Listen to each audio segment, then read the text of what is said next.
I can give you $9,800. This guy going to give me $9,000 for one single piece of Robert McCall appears to be an ordinary man, calm, meticulous, and living a quiet life in the suburbs. But behind his composed demeanor lies a dark past filled with secrets and deadly skills he no longer wishes to use. Seeking redemption, Robert tries to build a peaceful life, working at a hardware store and keeping violence at bay. Everything changes when he meets Terry, a young girl trapped in a brutal human trafficking ring run by the Russian mafia. You think you are, Suka? Beaten and dehumanized, Terry awakens something long buried in Robert. A sense of justice he can no longer ignore. When the law fails to protect the innocent, Robert steps out of the shadows and vows to become the force that restores balance. With intelligence, precision, and lethal combat skills, Robert transforms into a silent avenger, a grim reaper for those who prey on the helpless. Every move he makes is calculated. Every strike a warning. There is no safe haven for the wicked when the equalizer is watching. One day, during the usual hours at the hardware store, Robert's precision and discipline haven't faded. His co-workers admire his tireless work, but they also see something more, a kind, generous man. Among them is Ralphie, a young employee with big dreams of becoming a security guard. Robert sees the spark in him and steps in, guiding, training, and pushing Ralphie to be better.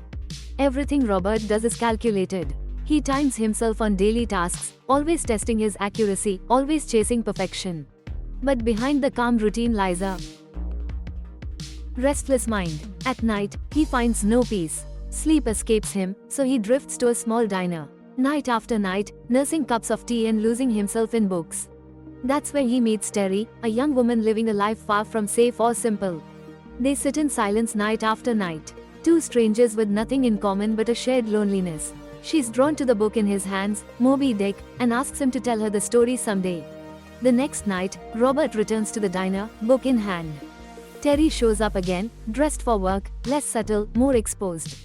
She barely has time to speak before her phone buzzes. Her boss, Slavi, tells her a client is waiting outside. Terry doesn't want to go. She knows the man, cruel, rough, dangerous. She pushes back, but Slavi shuts her down fast. Orders are orders, and refusing isn't an option. Terry gives in with visible hesitation. She walks out and gets into the client's car. Robert watches everything. He sees the fear in her face. He sees the control, but he doesn't move for now. 6-5. Alright, buckle up, buttercups, cause this is where things get spicy. Robert's on a mission, going to transform Ralphie into a super security dude. But training montages are tough. Ralphie's sweating, doubting, the exams looming. But Robert is his rock, keeping that fire burning. But wait, plot twist. Back at the diner, something's fishy with Terry, or should we say Elena? Dun. Seems she's got a secret past, a mountain of debt, and a dream to sing that's bigger than both. She hands Robert a CD, talk about pressure. But Robert isn't just a listener, he opens up too. He lost his wife, he can't read and the late night is getting heavy. Voice dripping with sarcasm and building intensity. Okay, so get this. He's got her thing, right? Pathetic, but sweet in a weird way. Mr. Lonely Hearts is clinging to a memory. A genuine moment outside. Bam. Reality check. Enter Slavi, stage left, fueled by rage and ready to rumble. He decks Elena, because, disrespecting clients is bad for business, even when the client's a creep. She fires back though, because Elena's a total badass. Slavi's all, "WHO do you think you are?" and shoves her into a car like she's a sack of potatoes. Then, insult to injury, Slavi tries to pimp out other girls to Robert, thinking he's just some John. Robert's face, stone, cold, silence. Fast forward, Elena's gone. Robert's spider sense is tingling. Turns out, she's in the ICU. Voice cracks with emotion, and when he sees her, voice drops to a horrified whisper, beaten, swollen, unrecognizable. Okay, buckle up because things are about to get wild. So, Robert finds Mandy, Elena's pal, who drops a truth bomb. Slavi, the puppet master, the "I can do anything" kinda guy, is behind it all. Robert, speechless, just stares at a business card, destiny calling. Fast forward, Robert walks into Slavi's lair, right into the lion's den. Slavi, oozing smugness and surrounded by goons, is met with a proposition, $9,800 for Elena's freedom. Slavi bursts into laughter. He says she's too young, too profitable. Get lost, he tells Robert. But hold on, Robert pretends to leave, then bam. He locks the door. He scans the room, calculating like a human supercomputer. His conclusion, 16 seconds. That's all he needs to turn this place upside down. And just like that, the clock starts ticking. Upbeat, action movie trailer voice. Robert. Moved. Ruthless. He blitzed that room like a caffeinated ninja, turning bad guys into floor decorations. Boom, boom, boom. Slavy, let's just say his day plummeted south. Okay, so Robert was a tad slow 29 seconds instead of a speedy 16. But hey, who's counting when 9 grand 8 could have kept Slavy breathing? The next day Ralphie, finally shredded and ready, was set to smash his exam. Robert stoked, right? Wrong. Evening news flash, Slavy and his crew are now permanently out of business, restaurant style. Gang war, they say. But here's the kicker, Slavy wasn't just some low-life pimp. He was connected to Vladimir Pushkin, a Russian godfather with reach that could choke the planet. And Vladimir's about to make Robert's life very, very interesting. Alright, buckle up, buttercups. Pushkin, like a rabid bear, went ballistic. He unleashed his top dog, Nikolai, a real nightmare to sniff out the punks who dared cross him. Nikolai, landing stateside, barely unpacked before hitting Slavy's gruesome going-away party. Bam! He knew instantly, this wasn't some 2-bit rumble. This was a lone wolf, a stone-cold artist. Nikolai, he ain't messing around. 3 corrupt cops, bought and paid for, was scrambled to grab every shred of surveillance. He wants faces. Cut to Robert, blindsided. Ralphie, quit. Just like that. Entrance exam, history. Robert tracks him down, only to uncover a smoldering secret. Faulty wiring, they say. Ralphie ain't buying it. Mama's restaurant is everything, and he's not about to let it burn down, so he's giving up his dream and he's staying right here. Help, even if it meant letting go of his dream. But something didn't add up. The damage, the timing, the silence from the authorities, it all pointed to something else. Robert started digging quietly, carefully, and soon he found the answer. 2 corrupt cops had been running an extortion ring. When business owners refused to pay, they torched their shops. Ralphie's mother had been one of them. She knew the cost of saying no. So, out of fear, she gave in and paid the officers again, just the way they wanted. With cash in hand, they were ready to enjoy their night. But they never made it. Robert intercepted them in a parking lot. He didn't raise his voice. He didn't need to. He showed them a hidden video, clear evidence of them threatening another store owner. At that moment, Robert gave them a choice. Return every stolen dollar and shut down their operation or watch the footage go public. They laughed. They didn't see him as a threat. They planned to kill him and disappear his body. But Robert wasn't bluffing. When words failed, he turned to action. In seconds, both men were on the ground, disarmed, and staring down the barrel of their own weapon. Robert gave them one last chance. Fix it. All of it. Return the money. Apologize. End it. They had until tomorrow. The next day, the officers did exactly as told, reluctantly but completely. Their victims got their money back. The threats stopped. And with peace restored, Ralphie quietly returned to work, unaware of what Robert had done behind the scenes. Even better, he passed his exam. He was now officially part of the store's security team. Ralphie's first days on the job were anything but quiet. One afternoon, a man stormed into the store, pulled a gun, and aimed it at the cashier, demanding cash from the register. No one else noticed except Robert, who was walking over at that exact moment. With a gun in play, one wrong move could cost someone their life. So, Robert stayed calm and handed over the money. But the thief wanted more. He demanded the cashier's ring, a family heirloom.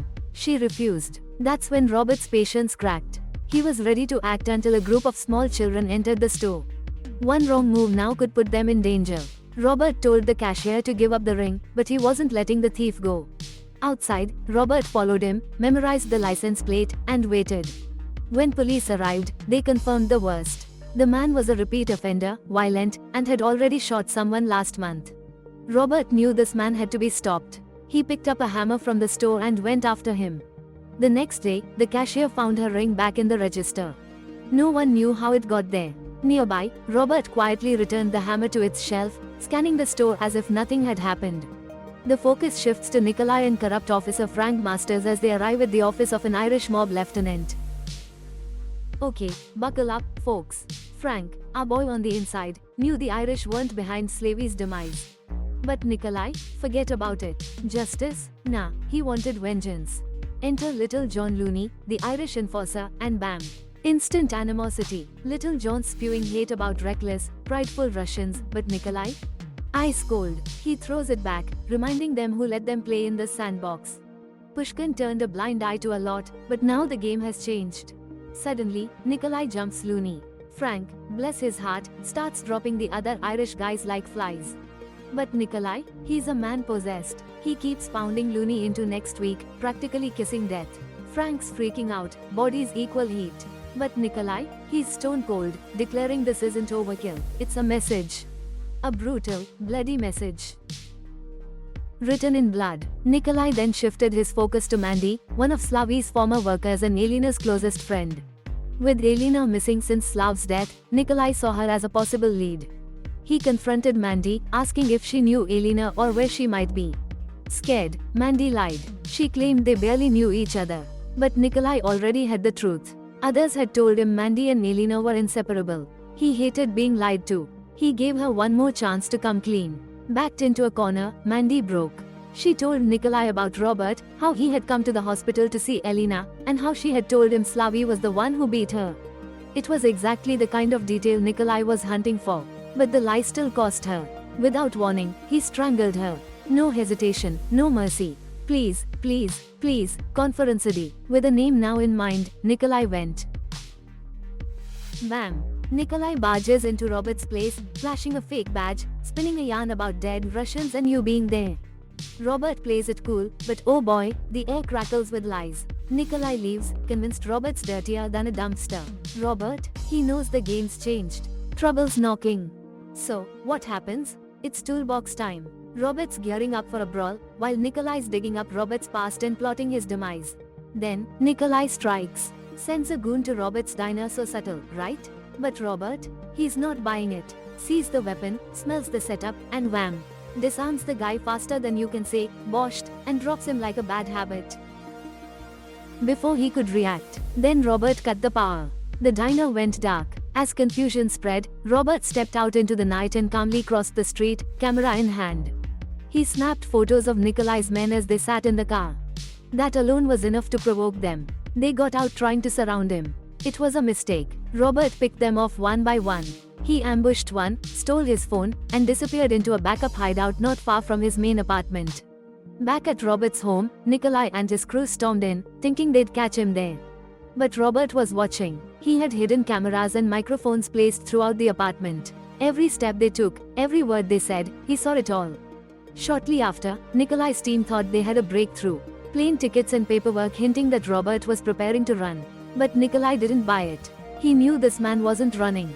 If anything, Robert was close, watching them from somewhere nearby.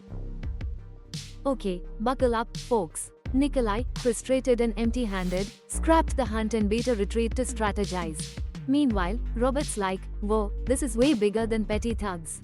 He calls up Susan Plummer, his old dear buddy, and she drops a bombshell. Turns out Slavy wasn't some two-bit pimp. He was a major cog in Vladimir Pushkin's criminal machine.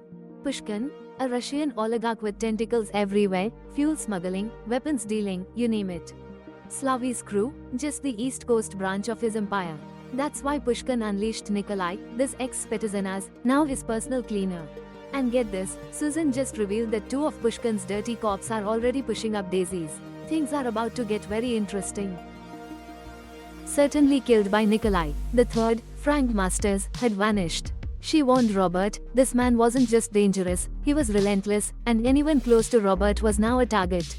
While staying at Susan's home, Robert shared a brief but meaningful exchange with her husband. During their talk, the truth came out. Robert had once faked his death to leave his old life behind. Susan and her husband had always suspected the truth. They were glad to see him alive. To them, Robert was more than a friend. He was family, but Robert knew that to finish what he had started, he had to return to who he once was. With the intelligence Susan had gathered, he left without delay. His first mission, take down Frank Masters, the last surviving corrupt officer. That night, Robert broke into Frank's garage. He rigged a hose from the exhaust pipe into the car's interior, then set off the alarm. When Frank came out to investigate, Robert attacked fast, precise. He overpowered him and cuffed his wrist to the steering wheel. Then came the demand. Robert wanted. Alright, buckle up. This is getting intense. Robert, that mastermind. He was out to dismantle Pushkin's empire, brick by brick. Poor Frank, He was in a real pickle, gas fumes and all cooperate or die. Frank, scared stiff, caved. He sold out one of Pushkin's money laundering joints. Picture this, they stroll into the warehouse, guards waving them through like they're old buddies. But wait for it, Andre, the manager, has zero chill. He smells a rat the second Robert opens his mouth. Frank tries to play it cool, says it's a Pushkin order revac due to the COPS. Andre ain't buying it. Bang, he pulls a gun. But Robert, like a ninja, disarms him in a heartbeat. Boom, it's over. Robert barks an order, and the crew? They throw down their weapons faster than you can say betrayal. The warehouse is secured. Robert ties them up. And lock them in a side room. So, if you tell them to put their guns down, lay down on the floor with their hands behind their back. They'll do that, won't they? With the threat neutralized, Robert took control. He handed out the warehouse's cash to the workers, mostly undocumented immigrants, people used and discarded by the system. He told them the truth. The business was finished. It was time to walk away and never come back. Meanwhile, Robert gave Frank one last chance to stop running and take responsibility. He urged him to finally act like a real cop and make things right.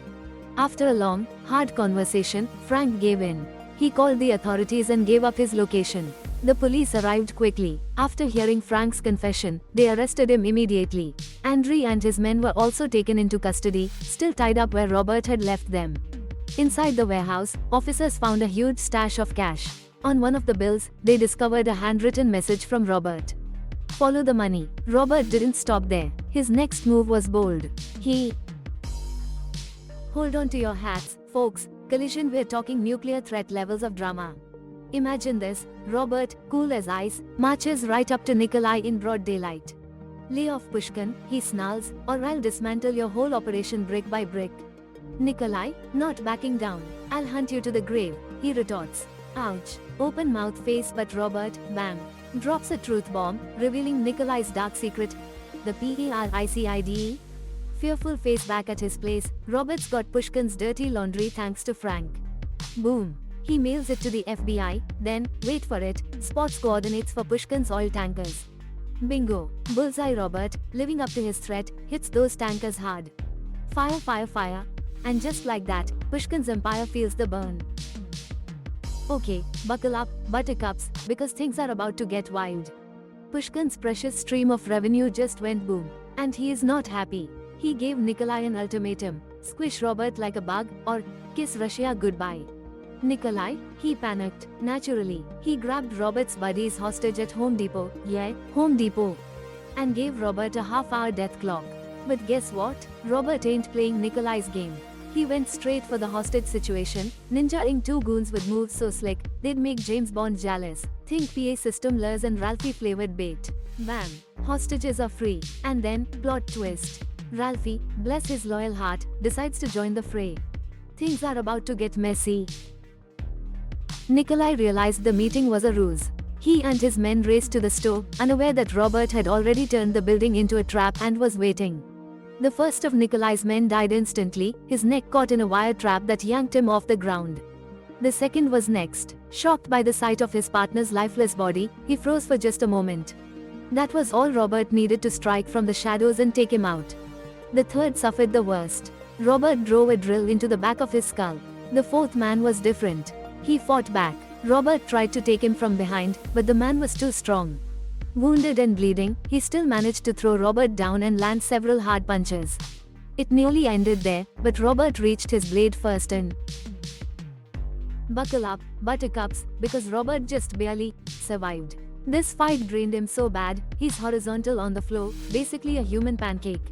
But wait for it, Ralphie's back. Our boy hauls Robert up, trying to escape, but bam, gunman numero dos opens fire, forcing them back down. Robert, ever the strategist, cooks up a crazy plan. Ralphie needs to hit the breaker box, the key to victory. They split. Ralphie sprints, flips the switch, and boom. Robert's trap goes off, barbecuing one of Nikolai's goons. Lights blaze, but oh, security lockdown. Nikolai, sensing the mayhem, zeroes in on Ralphie, but wham! Nail gun to the back courtesy of Robert. He keeps hammering, turning Nikolai into a human pincushion, finally putting him down with one last shot to the neck. Alright, buckle up buttercups, because this is getting nuts. Robert, gone rogue. He bails on the body he just dropped, leaving poor Ralphie shell-shocked. But hold your horses, folks, because Robert's on a mission. 3 days later, he's ninjaing his way into Pushkin's fortress of a mansion. One by one, those guards are dropping like flies. He's a shadow, a whisper, a terminator. He finds Pushkin enjoying a nice relaxing shower, when bam, lights out. Pushkin's suddenly face to face with the silent assassin himself. Robert's like, surprise, I'm here to off you. And then, poof, he disappears. Pushkin thinks he's been spared, but oh no. He reaches for the light, for a gun, but oops. There's a little surprise waiting for him in that puddle, a live wire. Zap. Let's just say Pushkin's shower is about to get electrifyingly exciting.